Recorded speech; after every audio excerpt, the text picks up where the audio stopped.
This is my story of how I became an atheist. When I was a child, I used to love Christmas. Christmas for me was getting together with all the family, my mom, my dad, my sister. We were a small little Catholic family, and it meant we'd have my nan over with my aunt. So this was my mother's mother and my mother's sister. And they always used to come over, bring us gifts, and we'd spend 1, 2, 3, maybe a week together. And it was great. We loved it. I loved all my family. Fortunately, my granddad, he passed away before I could remember. And strangely, my father's parents were never over. I never used to ask why. I mean, my parents just said, "Oh, this is how they are." When I was younger, I don't remember them ever mentioning anything else except that, no, this is how they are. So I grew up never getting a gift from them, never having them over for that really important family time.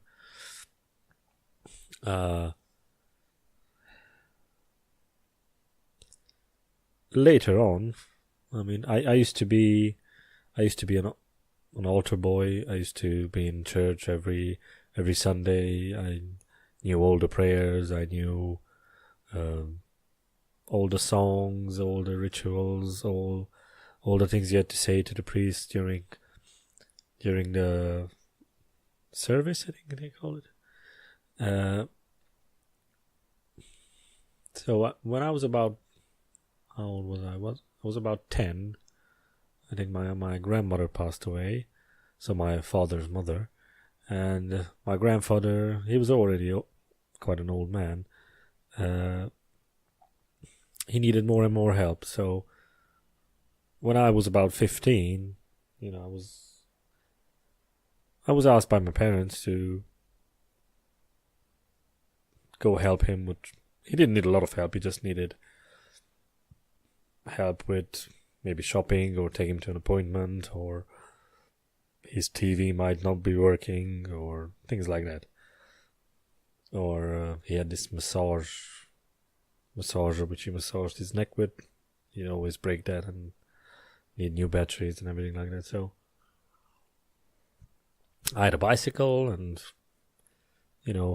my parents were busy, so and I didn't mind. So I used to go visit him a lot. And, I found out that the reason they were never present at Christmas is because they were Jehovah's Witnesses, so they were not Catholic. And in their religion, they don't celebrate Christmas. And they don't give gifts. And so the more I kept going to see him, the better we got along. I mean, he was a great guy. He was a funny, decent man. He brought up 4 children during the war. He worked all his life. He was really a good man. He used to help, well, mostly people who were Jehovah's Witnesses, but he didn't help them because they were the same religion. He was just a decent human being. So, and he enjoyed my company, and it was a big shame, and I'm really angry that because of religion I couldn't get to know him more than I did, because obviously he's passed away now, and since the age of 10 or 7 or basically all my childhood, he could have been part of my life. And my nan as well, because I didn't even know her, honestly. I mean, my granddad, every time I visited him, he would always give me Jehovah's Witnesses material, books, little books, tiny books, big books, magazines. Everything was about how Jehovah's Witnesses is the one true religion, how everything else is wrong. They had a lot of times they compared their religion to other religions, and a lot of times they compared it to the Catholic religion, and but interestingly, they'd have the same Bible quotes, the same verses, interpreting them in their way. And I remember I used to go home, and my parents were like, "Oh, don't read those, put them in the bin," and mostly I would, because it was just really like all this brainwashing material. Nothing. No good advice. No, it's just, no, we're this good. This is what we do. This is what Jesus wanted. Like things like that. So, but some of the book's headlines were like, "Oh, why evolution is not true." So I was like, "Oh, that's interesting," because I used to love biology, and I understood how evolution works and what it means. And then here's a book my grandfather reads that is not true. So, some of those books I would read. I can't really remember what it was about, or how it tried to disprove evolution. But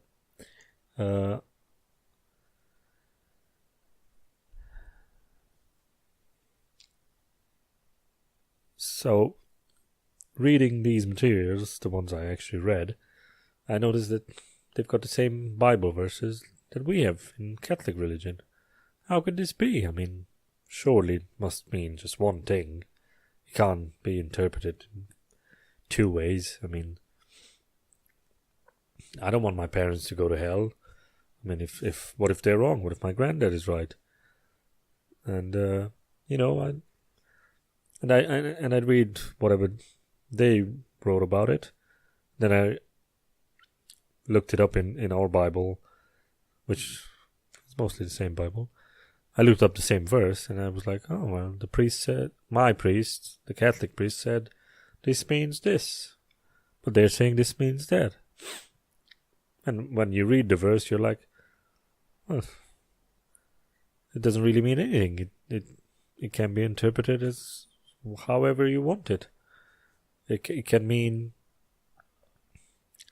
it can be twisted in any way you want. It doesn't have a simple, clear meaning. It's like a poem with metaphors, and I mean the good parts. I mean some of the parts were just horrible. I mean, killing kids and people raping each other and things like that. I mean that part is horrible. I mean, there's no matter how you twist that part, you cannot make that sound right. Just ignore it. I mean, those parts you won't hear in the church. You wouldn't hear that.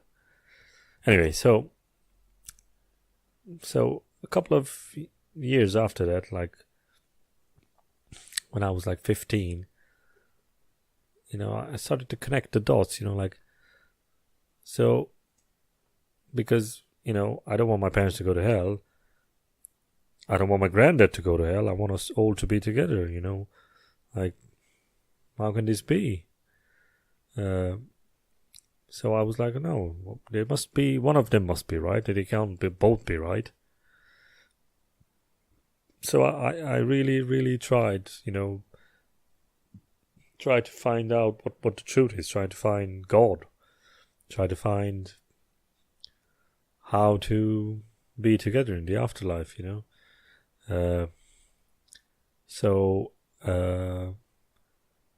wasn't long after that you just connect the dots. Like, wait a minute, there's not just Catholics and Jehovah's Witnesses.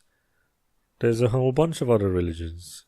And they're all saying they're true. They're all saying they're right. Well, that can be all. That can happen. That they can all be right. The only thing that can be is that they're all wrong.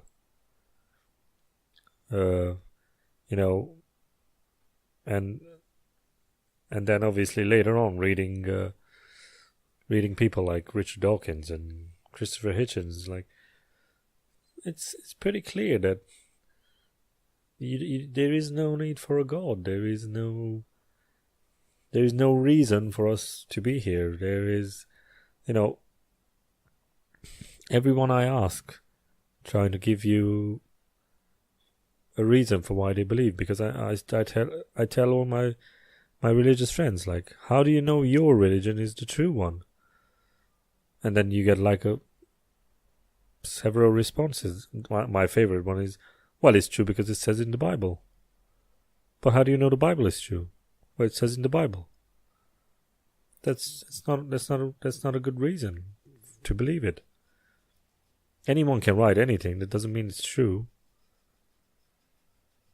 When you do science experiments, they're reproducible. They're correct every time. The explanation is there. You don't have that religion. You don't have a clear answer for why Islam is the good religion, or why Hinduism is the true one. Why is it the true one? I've had several arguments with people. Why is your Bible true? Well, because in my Bible Jesus came back from the dead.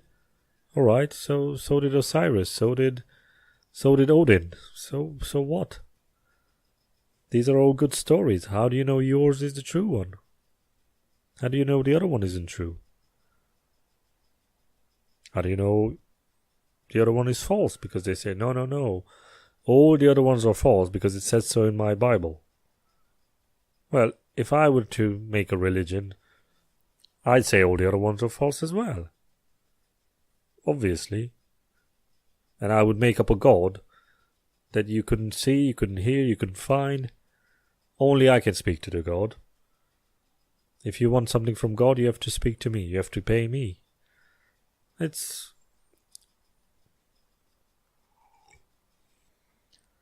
These religions, well, especially Christian religions, they're all reading the same book, yet there's thousands of them saying, no, this is how you interpret it. This is how you interpret it. Well, you would think that an all-powerful God would be able to transmit a simple message of how to live your life, how to get to heaven. Well, why is it that it's not clear? Why is it that nobody seems to have the same opinion? Why is there so many religions? Why is there some religions that have never heard of a God? Why is there that? There's so many unanswered questions in religious people's minds. They just don't think about it. They say, oh, no, God is love. Well, all right, so we got a word for love. It's love. We know exactly what it is. Even though it can make you go crazy. You can't just replace it. Okay, so love created the earth. Love takes you to heaven. Love, that makes no sense. Adam and Eve were talking to love in the Garden of Eden. What? So love punished them? Love drowned all the kids in the Great Flood? That makes no sense. And that's not the only thing they say. Oh, no, God is... What else is God? Oh, God is our consciousness. God is our morality. God is our...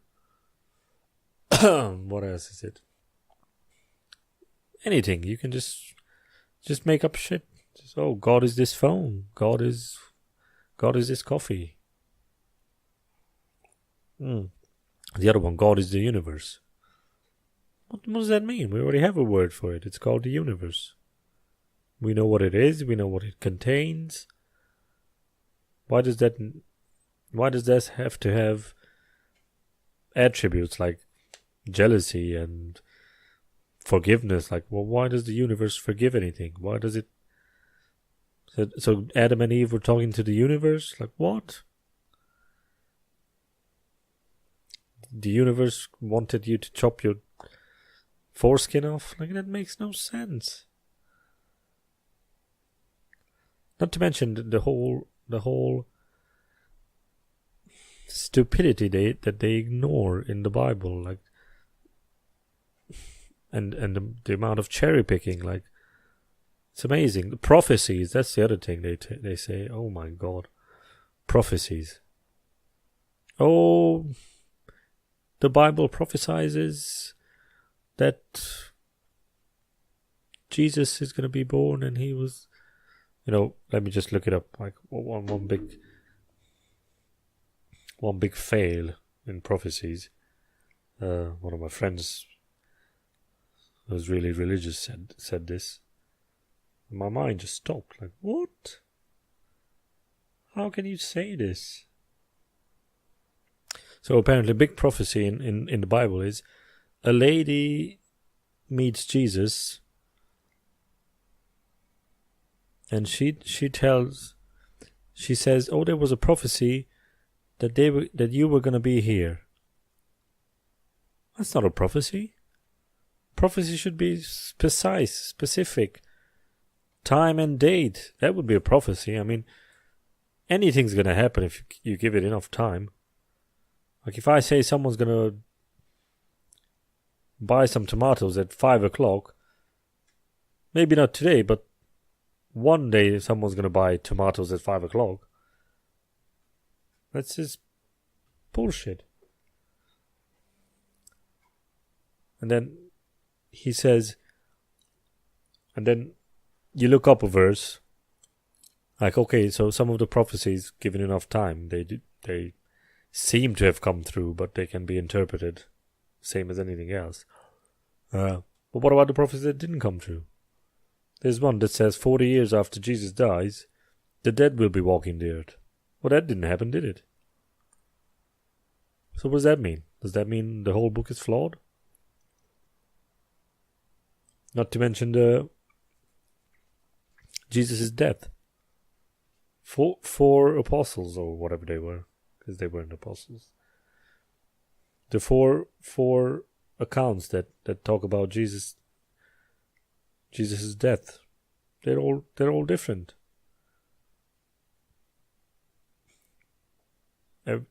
Jesus' last words, four different things he said. Well, how can he say 4 different things? It's either they're talking about 4 different people, or they're just making shit up.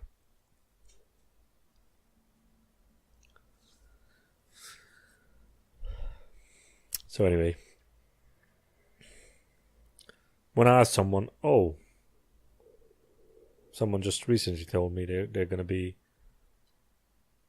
they want to change their religion. And I said, why? Well, I don't care. They're all talking about the same God. Well, wait a minute. They're not. If they're talking about the same God, they'd follow the same rules. You can't go to heaven if you do this and you do this. How does that work? Like, one says you have to pray on your knees every day, like facing east, and the other one says you have to confess your sins. Well, which one is it? Are you going to follow all the religions, every religion's rules? That would be one way of not being sure.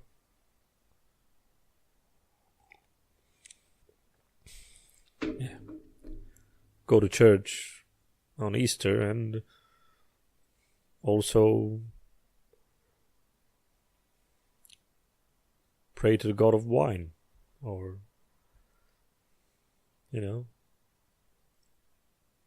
whatever other crazy rituals there were. Sacrifice babies like the Mayans did. Or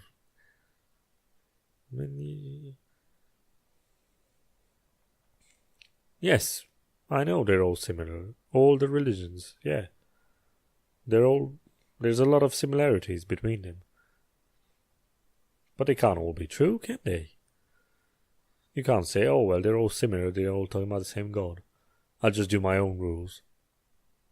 Well, that's it. You just made up a new religion. That's how everyone else does it, so yeah.